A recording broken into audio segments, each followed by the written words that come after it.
Quando a mãe começou a falar latim, caso de possessão real em Campinas, SP, 2019, história real de terror brasileira. O inverno em Campinas não costuma ser rigoroso, mas naquela última semana de julho, o vento parecia carregar algo mais do que frio. Parecia carregar uma ausência, um tipo de silêncio que colava nas janelas e fazia até os cachorros hesitarem antes de latir. Na casa número 78 da rua João Cabral de Melo Neto, no bairro Parque São Quirino, a rotina era a de uma família brasileira comum. Carolina, 42 anos, enfermeira do turno noturno do Hospital Ouro Verde, mãe solteira. Cabelos escuros sempre presos em coque, olheiras permanentes e um olhar que até então sabia esconder o cansaço. O filho, Bruno, 13 anos, estudante do 8º ano da Escola Estadual Benedito Ferreira, adolescente comum, viciado em celular, odeia matemática, responde "tô indo" quando é chamado para o banho. Naquele domingo, Carolina chegou do plantão às 7h20 da manhã. Encontrou o filho dormindo no sofá, TV ligada, canal de desenho com som no mudo. Até aí tudo normal. Mas foi quando ela desligou a televisão que escutou, pela primeira vez, um som vindo da cozinha. Um som que não fazia sentido. Parecia uma oração, mas a língua não era português. Ela chamou: "Bruno, tem alguém aí?" Silêncio. Na cozinha não havia ninguém. Apenas a janela ligeiramente aberta. E sobre a mesa, o celular do filho com o gravador ativado. Quando ela deu play, ouviu a própria voz, repetindo palavras que ela não reconhecia. "Domine. Salvo um fac." Ela soltou o aparelho. Tremeu. Sorriu nervosa. Disse a si mesma que devia ser alguma brincadeira do filho. Talvez ele tivesse colocado o áudio como forma de pegadinha. Mas no fundo algo nela já sabia. Aquele som não deveria existir. Bruno acordou por volta das 10h30. Quando a mãe perguntou sobre o áudio, ele apenas franziu o senho. Que áudio? Naquela noite, Carolina não dormiu. E às 3h11 da madrugada, o interfone tocou.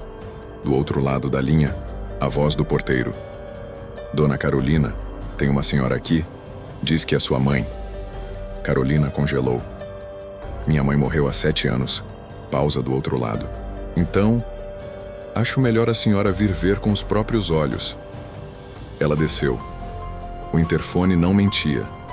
Na portaria, uma mulher idosa, encharcada de chuva, com os cabelos colados ao rosto, estava parada como se esperasse por algo. Quando Carolina se aproximou, a mulher disse em voz baixa: "Ele acordou." E ela já começou a falar. Carolina recuou um passo. "A senhora está bem?" A mulher a encarou como se fosse outra coisa, como se falasse com alguém por trás de Carolina. "Ele está com fome." E então, sem mais uma palavra, se virou e começou a caminhar em direção à avenida. Descalça. Devagar. Carolina nunca mais a viu. Na manhã seguinte, Bruno não foi à escola. Disse que sonhou com a avó. Disse que ela estava deitada no teto do quarto dele e que sussurrava em latim. Carolina levou o filho ao posto de saúde. Os exames estavam normais, mas quando ela foi conversar com o médico, ele perguntou: "A senhora tem dormido bem? Porque seu filho disse algo estranho." Ela franziu o senho. "O quê?" "Ele me disse que a senhora está morta desde 2012. Foi nesse dia que Carolina procurou ajuda. Entrou em um grupo no Facebook chamado Casos Estranhos em Campinas e postou: "Minha mãe morreu em 2012, mas alguém apareceu dizendo ser ela. Meu filho começou a falar coisas que não lembro de ter ensinado. E eu acordei com um símbolo estranho desenhado na minha perna. Alguém pode me dizer se isso já aconteceu com mais alguém?"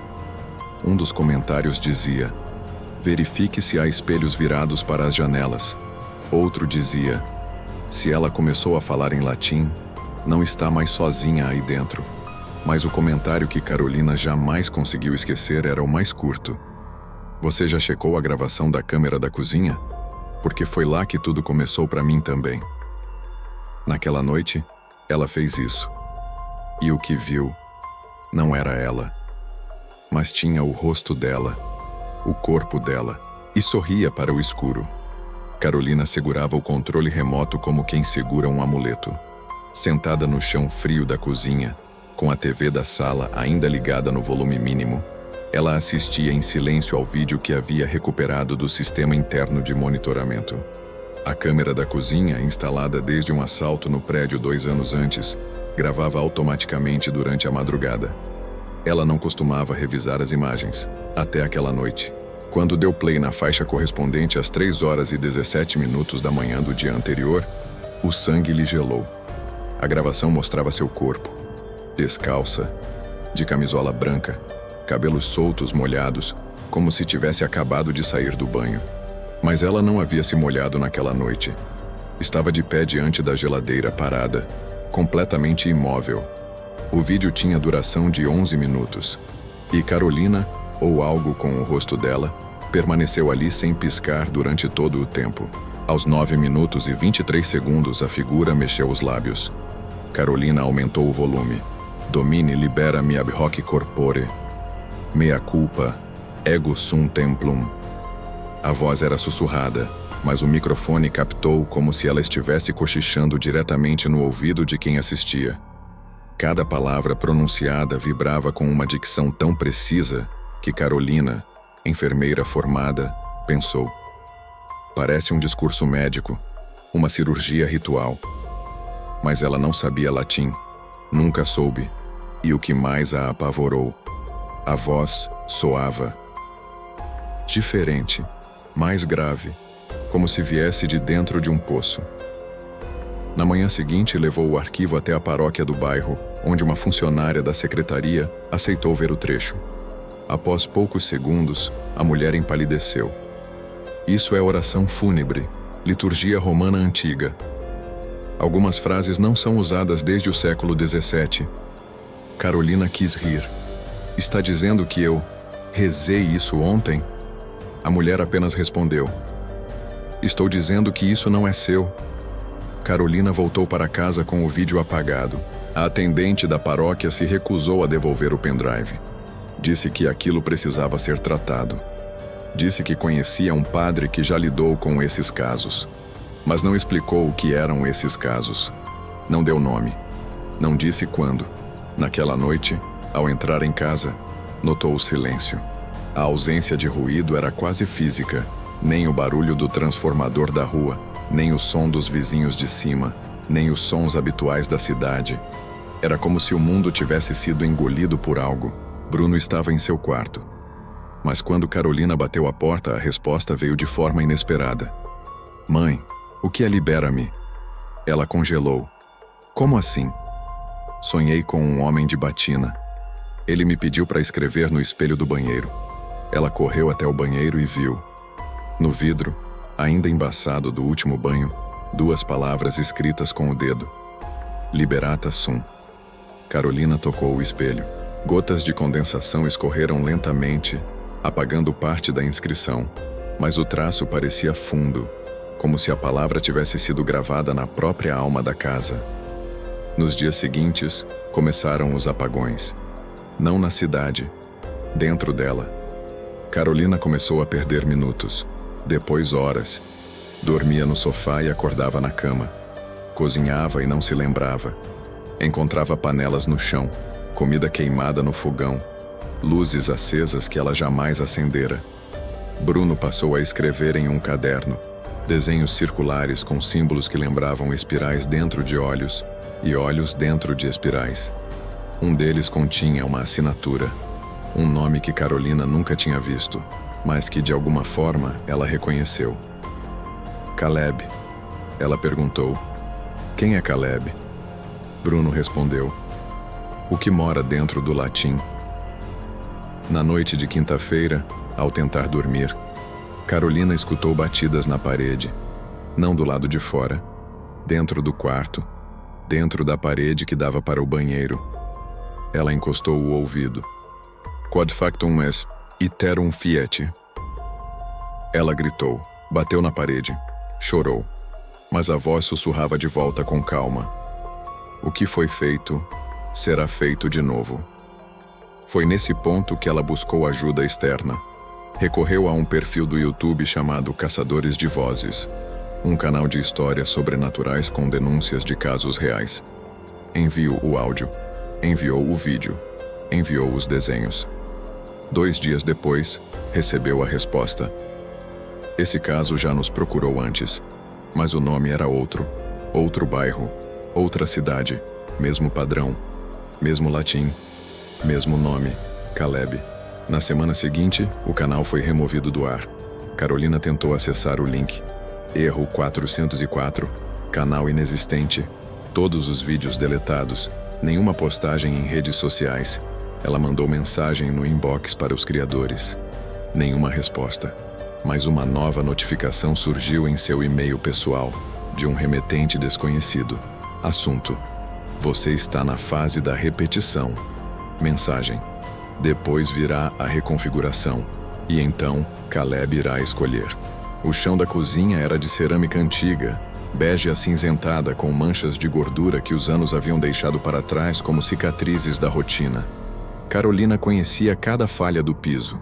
A lasca perto do fogão, o rejunte escurecido perto da pia, a rachadura que dividia o azulejo sob a geladeira. Era sua casa. Era seu território. Até aquela manhã. Era sábado. Bruno ainda dormia. Carolina, após uma noite de insônia, tentou distrair-se limpando a cozinha. O cheiro de desinfetante era forte, quase agressivo. Quando puxou o balde com pano úmido em direção ao centro do piso, seus olhos pararam num detalhe novo. Um símbolo, gravado. Não era tinta, nem sujeira. Era como se o próprio azulejo tivesse sido corroído. Um desenho feito com precisão milimétrica, quase arquitetônica. Um círculo envolvia 2 triângulos sobrepostos. No centro, uma letra, L, invertida. Ela esfregou com força. Nada. Tentou vinagre, removedor, até uma lixa fina. O símbolo não saía, como se estivesse impresso por dentro do material. Carolina correu até o celular e tirou uma foto. Subiu a imagem em um grupo esotérico do Facebook, tentando evitar detalhes pessoais. A legenda dizia: alguém reconhece esse símbolo? Surgiu no chão da minha casa. Não era assim ontem. Os comentários começaram lentamente. Alguns zombavam, outros sugeriam que era apenas rachadura natural. Mas um chamou sua atenção, um perfil sem foto, nome apenas Z.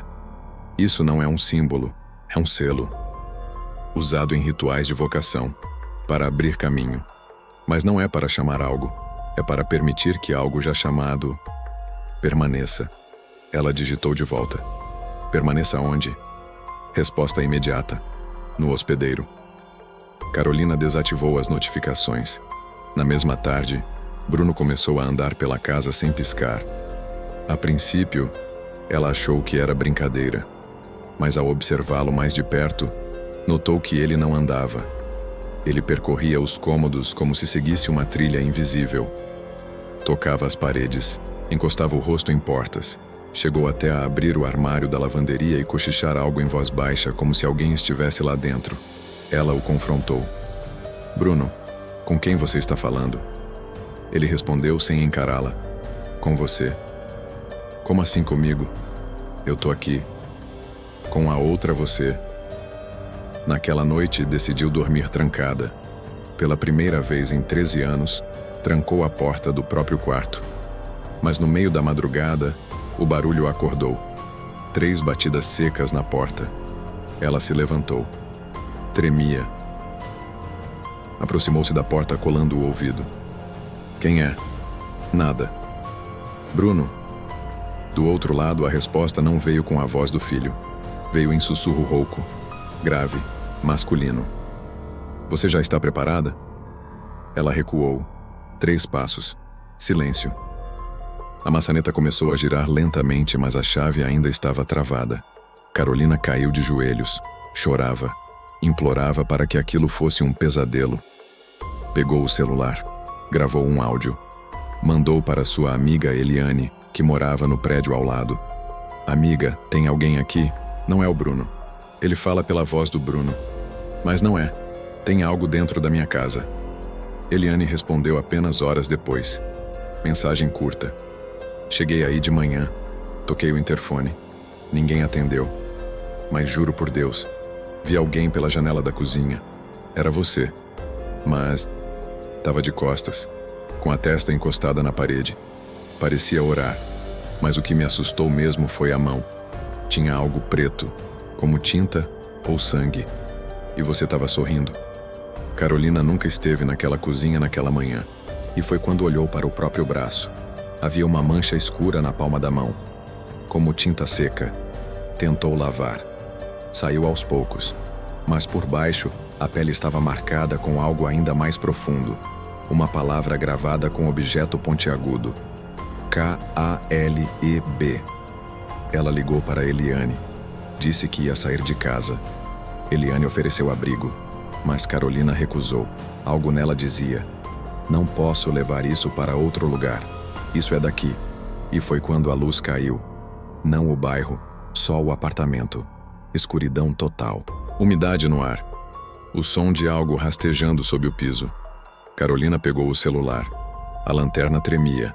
As paredes estavam cobertas por símbolos que não estavam ali antes, feitos com alguma substância escura, brilhante. Em cada um, a mesma letra central. L, invertida. O espelho do banheiro trincado. A água da pia, negra. E na tela do celular, antes que a lanterna apagasse, apareceu uma notificação de aplicativo que ela nunca instalou. Seu corpo está quase pronto. Restam 3 dias. A primeira coisa que Carolina fez ao amanhecer foi tentar formatar o celular. Mas o ícone do aplicativo, aquele que aparecera sozinho, com a frase "Seu corpo está quase pronto", não existia mais. Ela vasculhou todas as pastas, todas as permissões de sistema. Nada. Ligou o aparelho em modo de segurança. Mesmo assim, a tela piscou uma única vez. E um aviso sussurrado surgiu brevemente antes de desaparecer. Você pediu. Agora aceite. Carolina jogou o celular no chão com tanta força que rachou a tela. Chorou em silêncio por quase 1 hora, sentada no canto do corredor, com os joelhos pressionando o peito. Não era só medo. Era uma sensação mais profunda. Algo estava se instalando nela e usava a linguagem da própria casa. O filho, Bruno, estava diferente. Os olhos fundos, os cabelos grudados na testa, falava pouco e, quando falava, usava frases truncadas, como se estivesse aprendendo a língua pela primeira vez. Naquela tarde, ele desenhou novamente. Dessa vez, era o rosto de uma mulher, sem olhos. No lugar da boca, uma chave. E ao redor da cabeça, 7 sigilos circulares. No canto inferior do papel, uma legenda escrita com letra tremida. Ela é a porta. Ele é o som. Carolina tentou buscar ajuda com a psicóloga da escola. Levou Bruno a uma consulta. Mas no consultório, Bruno passou os 45 minutos em silêncio, apenas encarando um ponto fixo da parede. Quando a psicóloga o chamou pelo nome, ele finalmente falou: Eu não sou Bruno. E quem é você? Ele olhou nos olhos da profissional e respondeu: Você não deveria ter me perguntado isso. A sessão foi encerrada imediatamente. Naquela noite, Carolina trancou o quarto do filho pela primeira vez. Chorou, mas sentia que não era mais apenas uma mãe. Era a única testemunha de uma coisa que ninguém acreditaria. Foi quando a casa começou a falar. Não por metáfora, literalmente. A cozinha.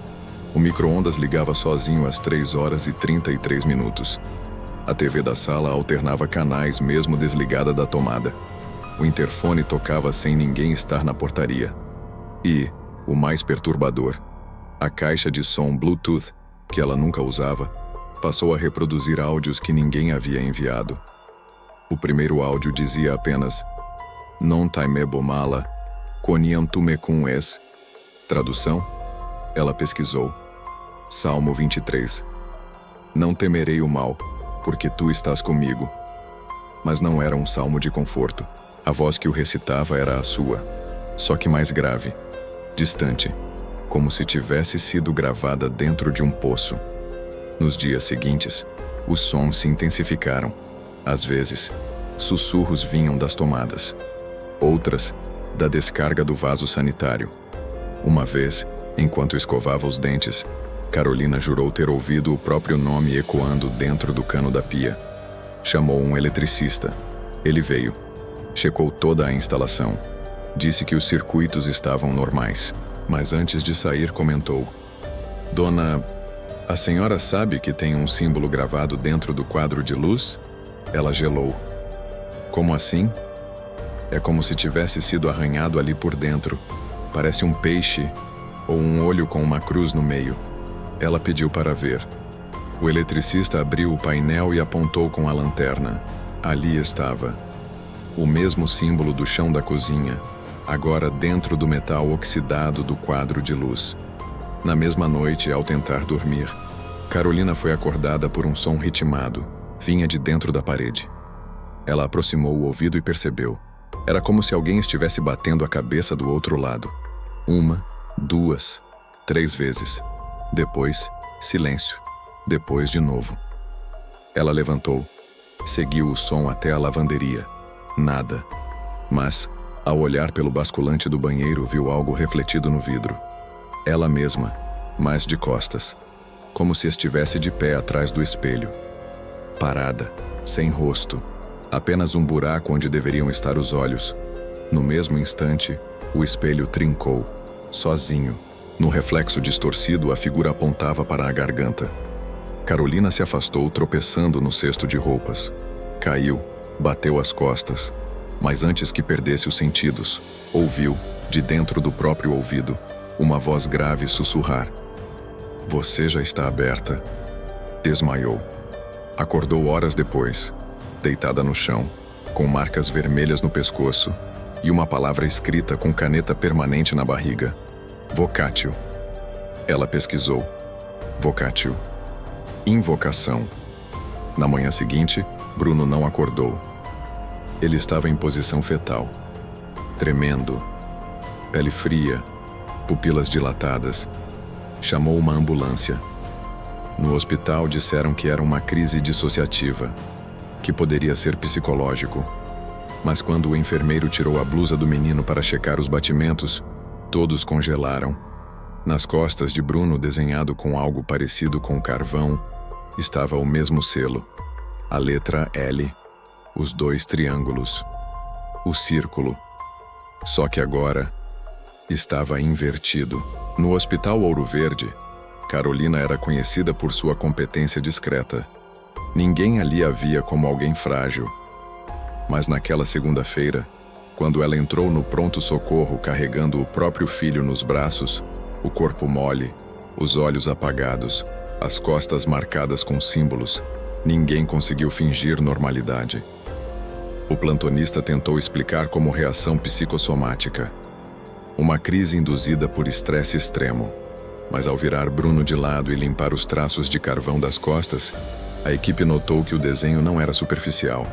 Estava afundado na pele, como se houvesse sido pressionado de dentro para fora. Internaram Bruno por observação. Leito 11. A ala pediátrica ficava em uma seção lateral, próxima à maternidade desativada desde 2015. Carolina quis acompanhar o filho, mas a equipe de enfermagem, por ética profissional, pediu que ela aguardasse no corredor.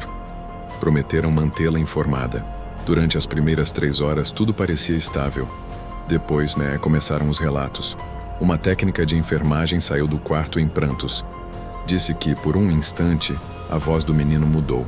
Ficou adulta, grave, que ele segurou o pulso dela com força e disse: "Não reze por ele. Reze por você." Outro enfermeiro jurou que viu uma sombra atravessando a parede do quarto e indo em direção ao vestiário. A vigilância interna revisou as câmeras. No exato horário da ocorrência, a filmagem da sala 11 ficou 7 segundos corrompida. Tela preta, ruído.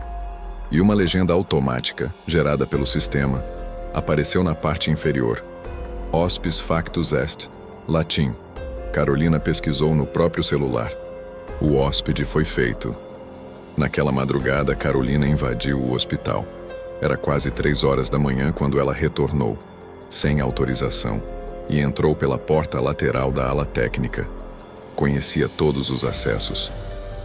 Sabia quais portas tinham alarme e quais não tinham. Carregava uma lanterna pequena e uma cópia da chave do armário de segurança, onde ficavam os históricos médicos.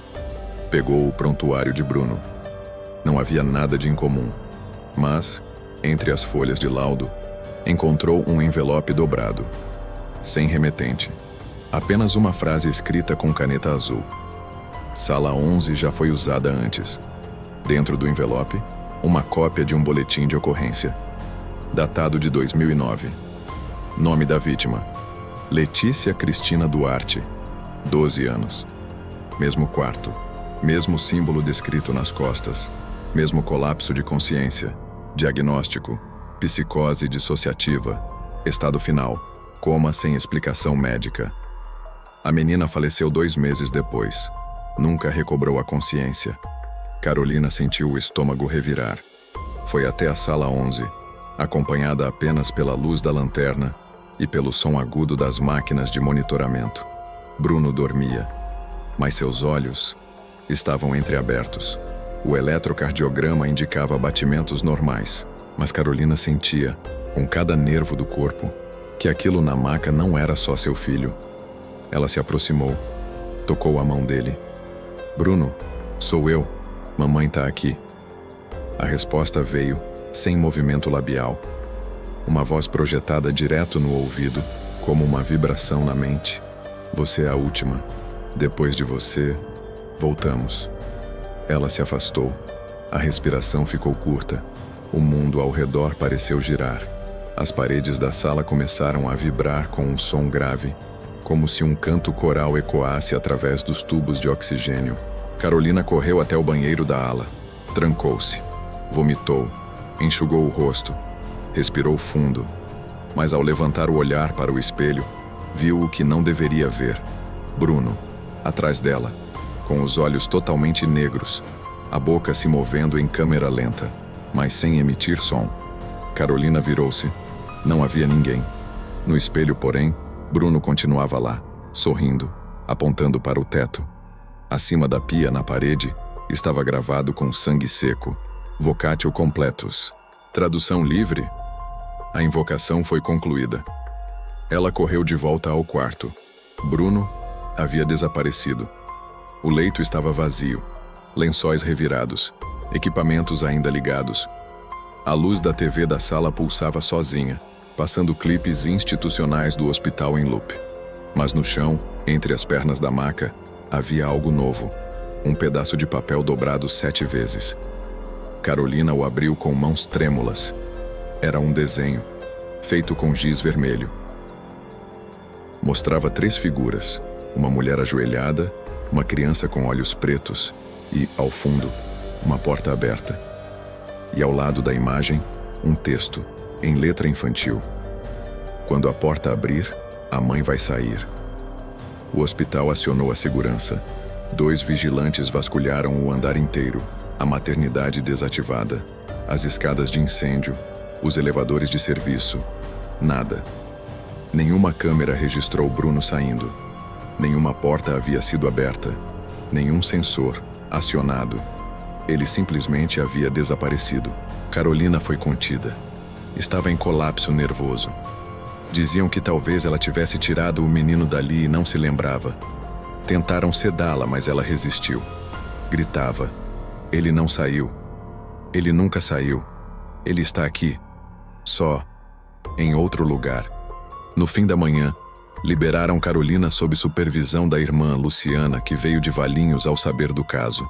Luciana tentou convencê-la a ir para casa, descansar. Mas Carolina tinha outro plano. Ela voltaria para a porta. Não uma qualquer. Aquela, a do desenho. A imagem feita por Bruno estava clara na mente dela. Uma porta de 2 folhas com dobradiças escuras e uma tranca superior. Na parede ao lado do papel, Bruno havia rabiscado 7 marcas verticais, como se fossem contagens. E acima da porta, uma inscrição em letras tortas: "Dia do retorno." Carolina começou a vasculhar os setores abandonados do hospital. Usou credenciais antigas, acessos que conhecia da época em que a maternidade ainda operava. Depois de quase 2 horas, encontrou a sala, porta dupla, dobradiças escuras, tranca superior. Era a sala de parto número 3, selada desde 2015 por causa de um vazamento no teto que ninguém consertou. O cartaz amarelado ainda dizia: interditada, risco estrutural. Ela forçou a maçaneta. Estava trancada. Foi até a enfermaria. Roubou um molho de chaves antigas. Voltou. Tentativa por tentativa. Na 8ª chave, a porta cedeu. A sala estava em decomposição. Paredes emboloradas, teto manchado.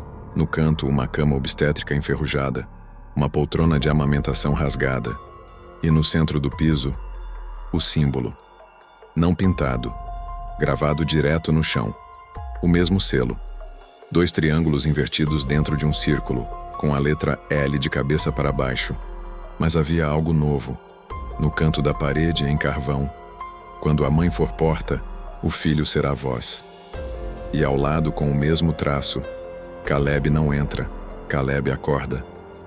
Carolina caiu de joelhos. A pressão no peito era insuportável.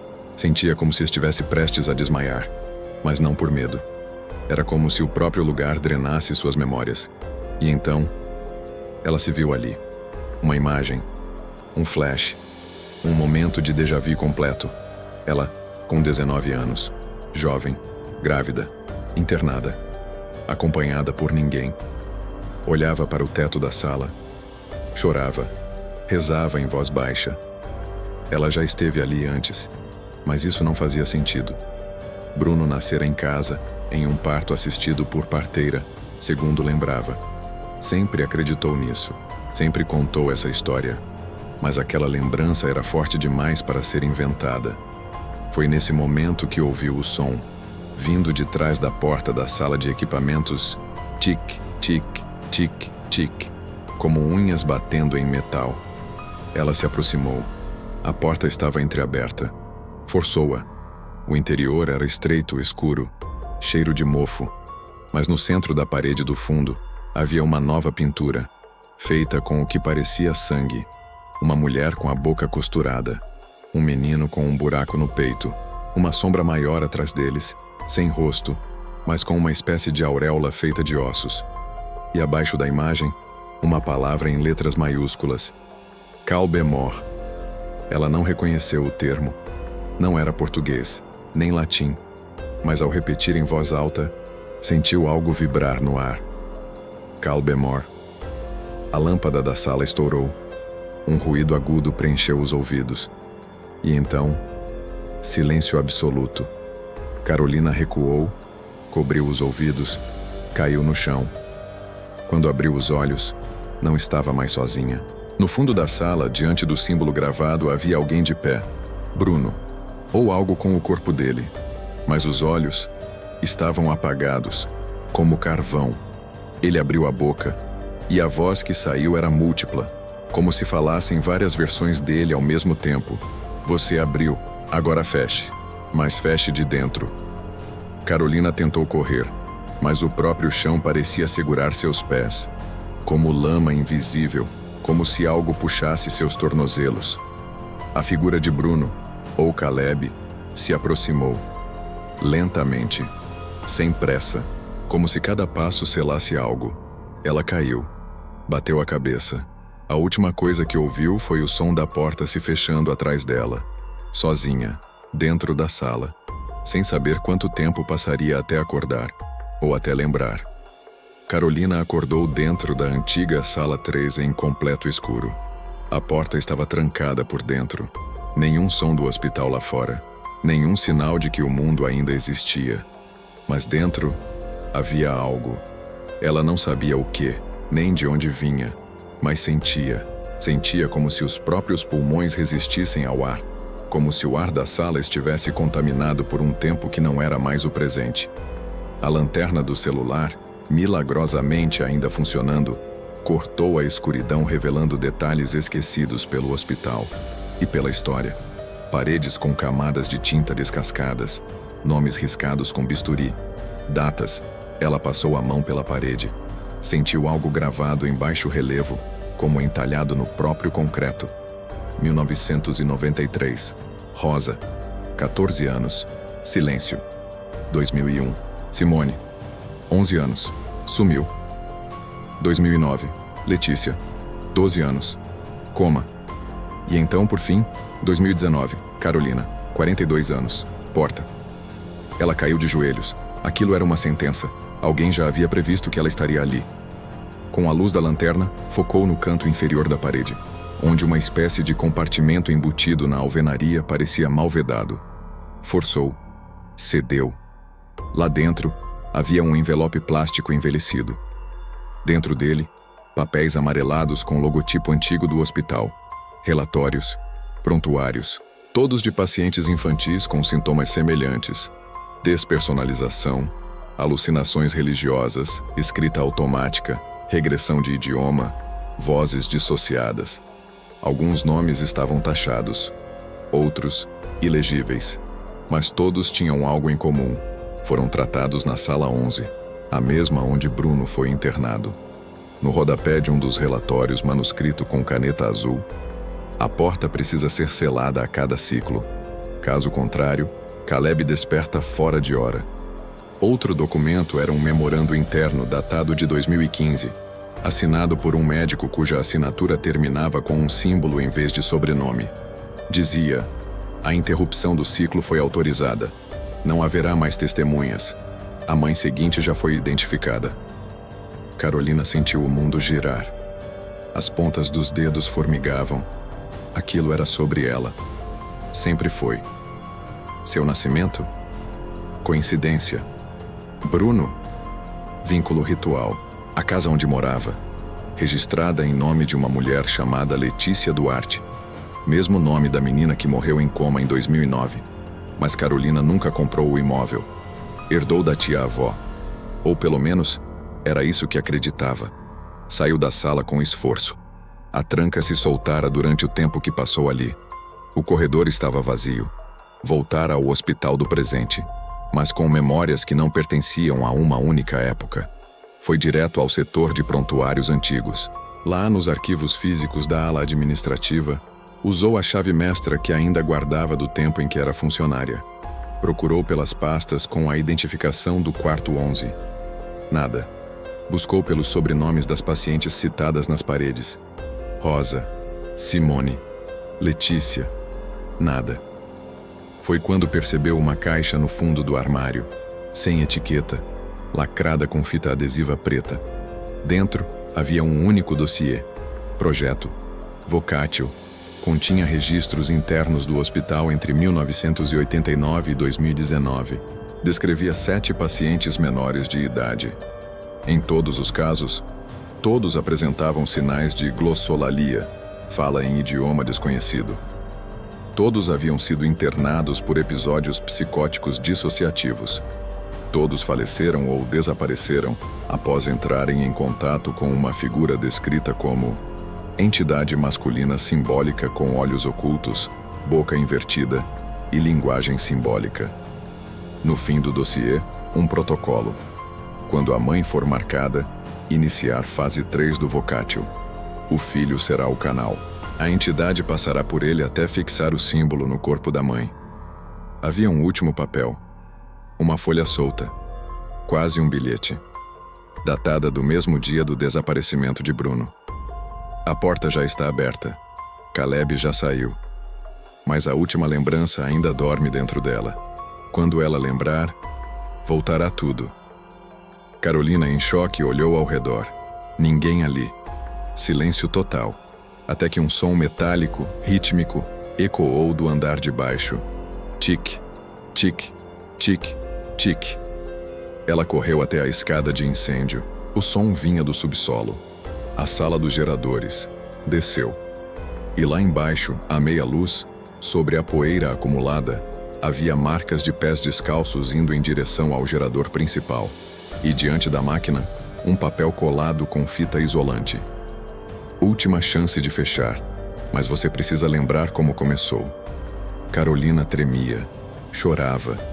O gerador pulsava, e de dentro dele saiu uma voz. A voz de Bruno. Mãe, me deixa voltar, mas não esquece. Não dessa vez. A voz de Bruno ecoava como se o gerador fosse uma caixa torácica viva, pulsando, respirando, reverberando sons que não deveriam existir naquele plano. Carolina se ajoelhou diante da máquina. Seus dedos tremiam, o corpo inteiro suava frio. Não era mais apenas medo, era algo pior. Reconhecimento. Me deixa voltar, mas não esquece. Ela fechou os olhos, e quando fechou, o mundo inteiro pareceu recuar. A luz do gerador ficou distante. O cheiro metálico do subsolo se dissolveu. Em seu lugar, o som da chuva. Uma varanda. Um cheiro conhecido. Sabão de coco e pano úmido. Carolina tinha 19 anos. Estava sentada numa cadeira de madeira, segurando um papel em mãos. Um exame. Um nome. Carolina Duarte da Silva. Gestante. 9 semanas. Era 1996. E ela jamais contou a ninguém sobre essa gravidez. Mas agora a lembrança estava de volta. E mais. Ela lembrou que não teve apenas um filho.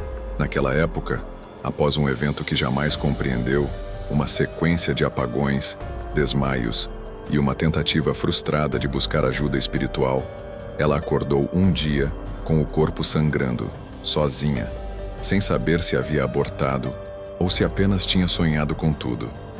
O médico do pronto-socorro na época disse: talvez nunca tenha havido gravidez nenhuma. Talvez tenha sido psicológico. Mas agora, as imagens voltavam como relâmpagos. Um hospital, um quarto sem número, gritos abafados, uma enfermeira que não olhava nos olhos, e alguém, ou algo, dizendo em seu ouvido: você é a primeira das 7, a que esquecerá para que todas se lembrem. Carolina gritou, de volta ao presente, os olhos abertos diante do gerador. Ela não esqueceu, ela lembrou. E ao lembrar, algo mudou no som do ambiente. O motor do gerador falhou. Uma luz piscaricou, e por um instante, toda a estrutura do hospital pareceu suspensa no ar, como se o tempo parasse para respirar. O símbolo do selo, o que havia aparecido na cozinha, no quadro de luz nas costas de Bruno, agora estava gravado no chão da sala do gerador, mas se movia, pulsava como uma pupila, e dentro dele começou a surgir um líquido escuro, denso, que formava palavras enquanto escorria. Caleb não foi chamado. Caleb foi gestado. O filho do que não tem nome. Ela o carregou e depois o apagou. Carolina caiu sentada no chão. As lembranças vinham como um maremoto. O quarto sem janelas. A dor que ninguém explicou. A cicatriz que apareceu do dia para a noite logo abaixo do umbigo em forma de espiral. A mulher sem rosto que apareceu em seus sonhos por anos e dizia, toda noite: você nos trancou com seu esquecimento. Mas cada esquecimento gera um retorno. Ela entendia agora. Bruno era o segundo, o filho que veio depois. Mas o primeiro não foi embora. O primeiro ficou. Ou melhor, se dividiu. E o nome que se repetia desde então, nos sonhos, nas vozes, nos símbolos, nos sussurros, não era de um demônio antigo, mas de uma consciência fragmentada, nascida do trauma não processado, da dor escondida, da gestação esquecida. Caleb. Caleb não era um espírito, era o que restou. Carolina encarou o líquido negro que girava sobre o selo. Viu seu reflexo distorcido, com os olhos fundos, a boca costurada, os cabelos molhados como naquele primeiro parto que nunca houve. E a voz, agora múltipla vinda de todos os cantos da sala, repetia como mantra: lembrar é selar, esquecer é abrir. Ela levantou, vacilante, cambaleando. No fundo da sala, viu uma figura imóvel. Bruno, mas com o corpo menor, mais novo, como aos 5 anos. Ele olhava para ela com olhos abertos, mas vazios, e sussurrou: mãe, posso voltar para dentro? Carolina chorava, o rosto em colapso. Você nunca saiu de mim? Ela estendeu os braços, mas quando tocou o corpo do menino, ele se dissolveu em sombra, em poeira, em som. e na escuridão que se seguiu, uma última frase gravada no chão. Porta selada. Por enquanto. Quando a equipe do hospital a encontrou horas depois, Carolina estava desacordada ao lado do gerador, sem ferimentos, sem explicação. Bruno continuava desaparecido, mas havia uma última gravação registrada no sistema de segurança. Um áudio isolado, sem imagem, gravado da sala da administração. Nele, a voz de uma criança repete em latim, com precisão milimétrica: Mater claudit, filius dormit, iterum fiet. Tradução aproximada: a mãe fecha, o filho dorme. A repetição virá. 2 semanas depois da internação, Carolina retornou à sua casa em Campinas. O hospital, sem laudos conclusivos, encerrou a busca por Bruno com um boletim reservado, classificando o caso como desaparecimento em circunstâncias não esclarecidas. A mídia não cobriu. O prontuário foi selado, e a única coisa que Carolina levou de volta para casa foi o silêncio. Um silêncio diferente. O símbolo desaparecera do chão da cozinha. As vozes pararam. O espelho estava limpo. Mas algo ainda permanecia, como um eco, como uma lacuna que ela não conseguia preencher. Ela voltou ao trabalho. Tentou reconstruir uma rotina, mas no fundo, sabia. Nada estava resolvido. Na segunda-feira, recebeu uma ligação da escola estadual Benedito Ferreira, uma coordenadora pedagógica, nervosa. Dona Carolina, a senhora pode vir até a escola? Precisamos conversar sobre um incidente envolvendo seu filho. Ela congelou. Mas Bruno está desaparecido. Pausa do outro lado.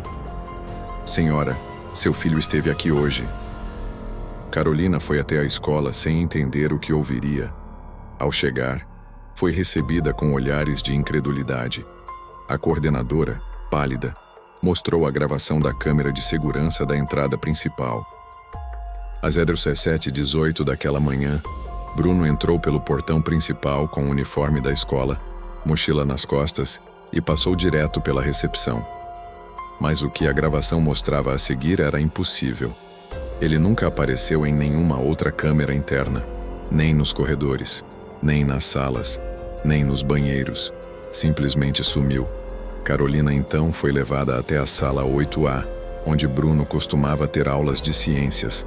Na lousa, escrita com giz vermelho, havia uma frase: a escola é o espelho, a sala é o ventre. O ventre nunca esquece o que gestou. E logo abaixo, desenhado com precisão, o selo, 2 triângulos sobrepostos, o círculo, a letra L invertida. Mas agora, algo a mais. 7 olhos desenhados em volta, cada um com um número romano. I, Tegu, terceiro, quarto, Vem, Tes, e o último, o 7º, desenhado com sangue. A professora da sala, em estado de choque, afirmou que ao entrar naquela manhã, encontrou o desenho pronto, que os alunos ainda não tinham chegado, que nenhuma porta havia sido arrombada, nenhum vidro quebrado, nenhuma câmera mostrava alguém entrando. Carolina se aproximou da lousa, passou o dedo no símbolo. O giz não saía, não esfarelava. Estava seco, duro, como se tivesse sido esculpido no próprio quadro. Na carteira de Bruno havia um papel dobrado. O mesmo papel antigo e envelhecido que aparecera em outros momentos. Dentro, uma frase: você selou a porta errada. E atrás da folha, como se fosse um bilhete rabiscado por uma criança: a escola é o último lugar onde ele dormiu inteiro. Carolina sentou-se na carteira. A cabeça latejava. Lembrava de ter buscado Bruno da escola numa sexta-feira chuvosa. Era 12 de abril. Ela esperava no portão. Ele saiu devagar, arrastando a mochila. Disse apenas: tô com sono, mãe. Mas nunca mais falou daquele dia. Nunca mais mencionou a aula, os colegas, nada. E agora, naquele mesmo lugar, o selo aparecia com mais um elemento: os olhos. Foi quando a coordenadora a chamou até o pátio. Dona Carolina, os alunos da turma de Bruno estão todos com sintomas parecidos. Que sintomas? Sonambulismo, desenhos automáticos, transtorno de fala. Um deles Escreveu um texto em latim e engoliu a folha. Outro começou a cavar o chão da quadra com as próprias mãos. Quando a equipe pedagógica o conteve, ele dizia: "Está aqui, a última lembrança. Caleb ainda está aqui." A escola foi interditada 3 dias depois. A vigilância sanitária alegou vazamento de gás e suspeita de fungo tóxico. Mas Carolina sabia. O que vazava ali não era gás, era memória não selada. Na noite seguinte, ao voltar para casa, ela encontrou um envelope preto na caixa do correio, sem remetente. Dentro, apenas uma folha. Capítulo 10 começa em você. E uma frase, escrita em latim: Et quod praeteritum est, iterum fiet in carne. Tradução? E o que passou se fará novamente em carne. O envelope preto foi só o começo. Naquela noite, Carolina não conseguiu dormir. O relógio do micro-ondas piscava 03:33, congelado, mesmo com energia normal. Os ponteiros do relógio da parede, parados no mesmo horário. E a câmera de segurança da sala, que ela havia desativado semanas antes, agora estava ligada, com a luz vermelha acesa. Ela se aproximou. A tela mostrava a sala vazia, mas sobre o sofá, um caderno aberto, virado para a lente. Ela não havia deixado aquilo ali. Aproximou-se com cautela. Era o caderno de Bruno, aquele que havia sumido junto com ele no hospital. Na folha aberta, uma única frase, escrita com letra cuidadosa. O espelho foi feito para refletir, mas espelhos de 4 lados prendem. Abaixo, 4 pequenos quadrados desenhados, cada um com um número: 01, casa 02, hospital 03, escola 04. Carolina entendeu. Cada lado do espelho era um lugar onde algo do ritual havia se manifestado. A casa, o hospital, a escola, mas o quarto ainda era desconhecido, ou não lembrado. Na lateral da página, um símbolo novo. Parecia um espelho quebrado, com fragmentos apontando para dentro. E dentro dele uma palavra repetida 3 vezes: Caleb, Caleb, Caleb. Ela tentou respirar fundo, mas o ar pesava. Abriu a janela. A rua estava vazia, silenciosa demais para uma noite de quarta-feira. Foi quando ouviu o som. Um choro abafado vindo do quarto de Bruno. Congelou. Correu. Abriu a porta. E o quarto estava escuro, sem sinal de movimento. Mas o choro persistia, como se estivesse dentro da parede, ou dentro dela. Ligou a lanterna. O armário estava aberto. Dentro dele, pendurado no cabide, o uniforme da escola. Molhado, como se tivesse sido lavado naquela noite. E no bolso da camiseta, uma folha plastificada. Era uma cópia da ultrassonografia de Carolina de 1996. Nome da paciente: Carolina Duarte da Silva. Gestação: 11 semanas. Observação: feto com atividade cardíaca normal. Ela caiu sentada. Aquilo nunca deveria existir. Ela nunca teve uma cópia. Mas ao virar a folha, uma anotação em letra médica: presença de formação anatômica incomum na região abdominal inferior. Recomenda-se encaminhamento psiquiátrico. Ela rasgou o papel, tremendo. Mas do corredor, um novo som. A campainha. 3h33 da manhã. Abriu a porta. Ninguém. No chão, uma foto Polaroid recente. Mostrava ela mesma, dormindo. A câmera estava posicionada de cima, como se alguém estivesse dentro do teto ou acima da cama. Atrás da foto, um número: 04. E uma legenda escrita com carvão: quando você lembrar do quarto espelho, ele volta. Ela não dormiu. Passou o resto da madrugada procurando algo que conectasse os 4 pontos: casa, hospital, escola, quarto espelho. Até que, num canto esquecido de uma gaveta de roupas antigas, encontrou um crachá: Fundação Casa da Memória Cristã, Campinas. Ano: 2004. Naquela época, Carolina havia trabalhado como auxiliar administrativa em um projeto cultural da prefeitura. Organizou arquivos, catalogou fotos antigas de igrejas abandonadas, visitou espaços históricos e um deles voltou como um soco na mente: o convento de Santa Filomena. Fechado desde 1972, após denúncias nunca formalizadas de rituais paralelos, mortes inexplicadas e desaparecimentos entre as internas. Ela esteve lá, arquivou documentos e, agora lembrava, foi lá que encontrou o desenho pela primeira vez. Na última sala da ala oeste, sobre uma porta de madeira dupla, estava o selo: 2 triângulos, círculo, a letra L invertida, gravado na madeira, quase apagado, mas idêntico ao que depois apareceria na cozinha, no hospital, na escola. Na época, achou que era apenas simbologia religiosa antiga. Mas agora entendia.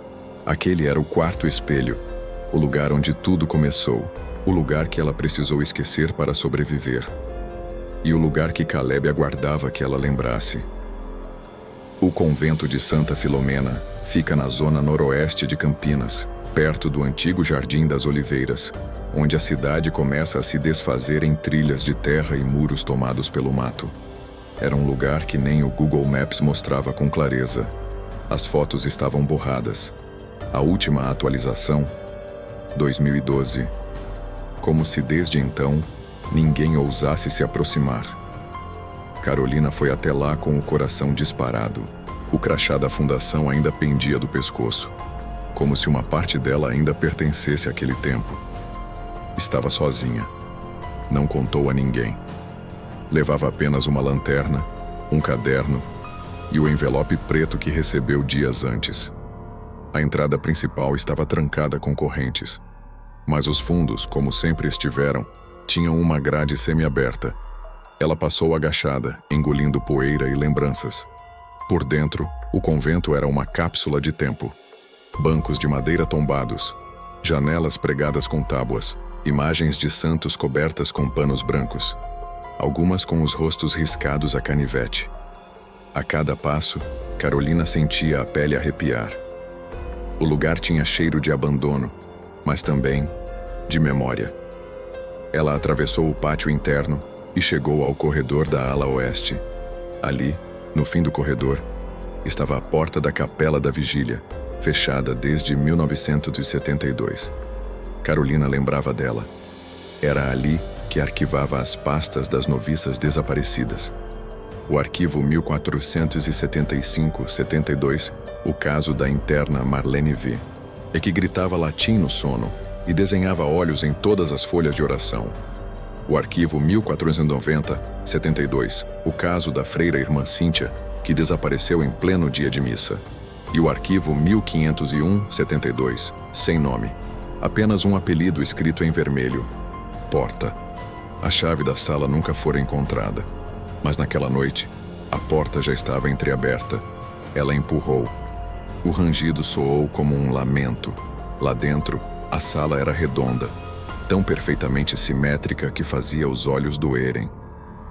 4 espelhos de moldura escura, um em cada parede. Nenhum refletia a luz corretamente. A imagem devolvida por cada espelho era ligeiramente atrasada. Um movimento, um segundo depois.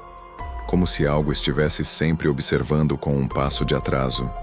E no chão, marcado em carvões esbranquiçados, o grande selo: 2 triângulos, um círculo, a letra L invertida, e os 7 olhos em volta, agora todos riscados. Todos, menos o 8º, recém-desenhado no centro. No fundo da sala, sobre uma mesa, havia uma caixa de madeira escura. Ela se aproximou. A caixa tinha uma tranca simples. Forçou. Abriu. Lá dentro, havia um frasco de vidro com uma substância escura. Uma foto antiga, sépia, de uma criança com os olhos rabiscados, um diário. O diário estava empoeirado. A capa de couro rachado tinha uma única palavra: Vocatio. Carolina abriu na última página. A caligrafia era irregular, como se tivesse sido escrita às pressas. Caleb não nasceu. Caleb foi formado. Com o que se esconde, com o que não se disse. Ele é o filho de todas as mães que esqueceram. Ele é o eco da carne. Quando o quarto espelho for lembrado, ele passará por ela novamente. Mas não como antes. Desta vez, a mãe não fechará a porta. Ela se tornará a porta. Ao ler a frase, Carolina sentiu o ar sumir. O espelho à sua frente se quebrou sozinho, como se tivesse absorvido a informação. No reflexo, ela viu algo novo. Bruno, mas não como lembrava. Ele estava mais velho. Cabelos escuros, pele pálida, olhos abertos e vazios. Ele não dizia nada, apenas apontava para a barriga de Carolina. Ela abaixou o olhar. No reflexo do espelho quebrado, ela estava grávida. Assustada, tocou o ventre. Estava plano. Mas no reflexo, não. Voltou os olhos para Bruno no espelho. Ele agora sorria e murmurava uma frase que apenas os lábios diziam, sem som. É o mesmo ciclo, mas agora você lembra. A sala começou a tremer. Pedaços do teto desabavam. O símbolo no chão ardia como brasa viva. E da rachadura central, uma fumaça escura começava a sair, rodopiando, ganhando forma. Carolina tentou correr, mas o corpo travava. Não era mais possível fugir. O selo a reconhecia. Ela era o quarto espelho. Ela era a porta final.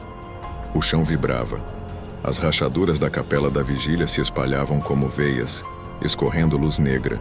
O ar cheirava a ferro, e Carolina, paralisada diante do espelho trincado, percebia que o reflexo já não obedecia mais aos movimentos dela. Seu corpo respirava. O reflexo não. O reflexo apenas observava. Do outro lado do vidro, Bruno permanecia estático. O mesmo sorriso sem dentes, olhos ocos como buracos de vela. Mas agora, uma segunda figura surgia por trás dele. Uma silhueta mais alta, envolta em sombra, que repetia os movimentos da mãe, como se a imitasse com atraso, estudando-a. Quando a mãe lembrar, o filho desperta. Quando o filho desperta, o nome se completa. A voz não vinha do espelho, vinha de dentro da cabeça dela. O corpo de Carolina começou a responder sozinho. Os dedos formavam o símbolo do selo sobre a barriga, traçando as linhas com uma precisão que ela nunca aprendera. O chão se abriu sob o som de algo como um pulmão respirando de dentro da terra. E então, a lembrança final voltou. Ela não era enfermeira em 2019. Nunca fora. O hospital, a escola, a casa, eram espaços reconstruídos pela mente dela, memórias recicladas em um looping terapêutico, parte de um tratamento experimental conduzido desde 2009 para pacientes em colapso psicótico pós-traumático no antigo convento de Santa Filomena, hoje transformado em clínica psiquiátrica. Bruno nunca existiu fora dela. Era o nome dado ao fragmento dissociativo gerado pelo parto interrompido em 1996. A entidade interior criada para guardar o trauma que ela escolheu esquecer. Caleb era apenas a palavra inventada por essa consciência dividida. Uma máscara, um eco. O som da realidade se deformou. As luzes da sala piscaram e uma sirene longínqua cortou o ar. Passos apressados, gritos abafados, vozes técnicas. Segurem ela, injeção agora, voltagem em queda, misturadas ao sussurro familiar que nunca cessava. Vocatio completos. Carolina viu tudo em dois planos. No primeiro, enfermeiros vestidos de branco tentando contê-la numa maca, as paredes brancas de uma clínica, as janelas gradeadas. No outro, a capela ardendo, o espelho quebrando e o símbolo se fundindo ao seu ventre. Ela entendeu. O selo não era um ritual de invocação. Era um mecanismo de contenção. Cada espaço selado, casa, hospital, escola, convento, era uma camada de memória, criada para prendê-la dentro do próprio trauma e impedir que ele saísse. Mas ao relembrar os 4 espelhos, ao percorrê-los um a um, ela desfez o isolamento. Ela libertou o que os médicos chamavam de Caleb, a parte dela que nunca cresceu, que nunca nasceu, que continuou presa entre 2 mundos, o corpo e a lembrança. As vozes cessaram. Tudo ficou em silêncio. Apenas o som distante de um monitor cardíaco marcava o compasso da respiração. Bip, bip, bip. O médico, em voz quase inaudível, anotou no prontuário. Paciente: Carolina Duarte da Silva. Estado: inconsciência intermitente. Síndrome dissociativa regressiva pós-traumática. Última frase antes do colapso. Ele acordou. Corte brusco. Trecho final. Gravação da câmera de segurança da clínica. 04/03 da manhã, 23 de agosto de 2019. A paciente está deitada, imóvel. De repente levanta a cabeça e encara a câmera. Sorri e sussurra. Baixo, mas nítido. Mater Claudit. Filhos dormit. Depois, olha diretamente para a lente e completa, com a voz mais calma do mundo. Sed iterum fiet. Mas acontecerá de novo. A gravação termina ali. A ficha médica de Carolina foi arquivada sob o mesmo código das anteriores. Vocatio, ciclo 8. E no dia seguinte, na parede da ala psiquiátrica, alguém escreveu em carvão. Quando a mãe começou a falar latim, foi porque o filho finalmente aprendeu a escutar.